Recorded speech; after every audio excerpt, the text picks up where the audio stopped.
Ustavimo se za trenutek v Ljubljani, najlepšem mestu na svetu, zeleni prestolnici Evrope, mestu, ki mu vlada šerif Zoran Zoki Janković I. No, slednji je v preteklih nekaj mesecev uvedel noviteto na področju svojega izražanja. In ne, s tem ne mislim, da končno vlada slovnico in da tvori stavke, ki imajo smisel, ampak tole.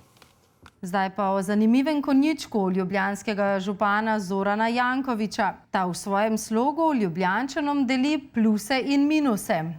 Ja, Zoki hodi po Ljubljani in snema videe za Facebook. Pa si kakec, da, minus. To se pobere, da. Človek se mora zamotiti, kaj češ. Recimo na Golovcu je posnel tole.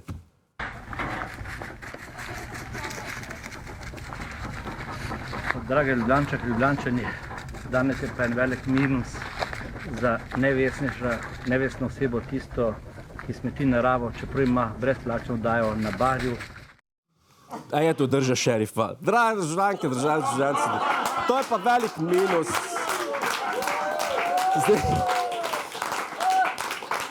Zdaj, komični vidik pa tej stvari je predvsem ta, da teh smeti ni nekdo samo odvrgel tja in jih pustil.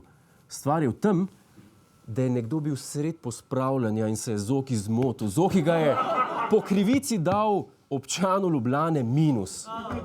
Golovec je bil pa primer nesporazuma, kajti tisti, ki je gor nosil smeti, je pospravljal v globeli, ni pa označil. Dajte prosim paziti, ko pospravljate ljudje. Dajte zagraditi območje, najmanj eno tablo, Zoki ne tikaj. Ali še kakšne druge oznake mogoče, ne vem. Zoki pust, jutri bom odpeljal. Ali pa vsaj plesavke okoli smeti. Samo da Zoki ne bo prehiter minusa dal.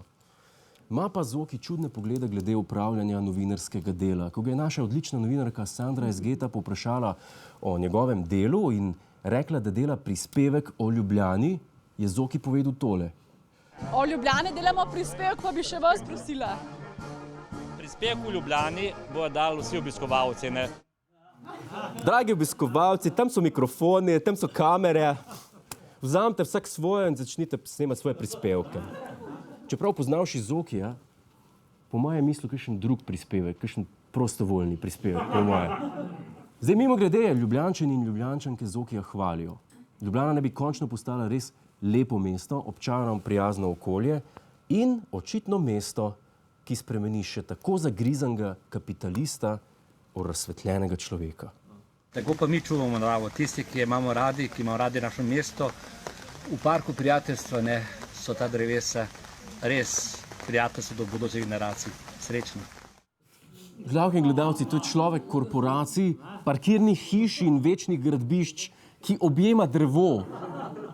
Eno leto mu dan pa bo hodil po svet k Ošo ali pa Krišnamurti in oznanjal mir in razsvetljenost. Dajmo se vsi sprehoditi bosi čez to parkirno hišo. Hvala za ogled, ne pozabi pa tudi na Ta teden z Juretom Godlerjem ob četrtkih ob 22:40 na Planetu.